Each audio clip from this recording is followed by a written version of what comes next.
हनुमान् श्रीपदो वायुपुत्रो रुद्रो नघोजरः अमृत्यवीरवीरश्च ग्रामवासो जनाश्रयः धनदो निर्गुणः शूरो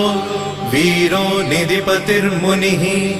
पिङ्गाक्षो वरदो वाग्मी सीता शोकविनाशकः शिवः शर्वः परो व्यक्तो व्यक्तो धराधरः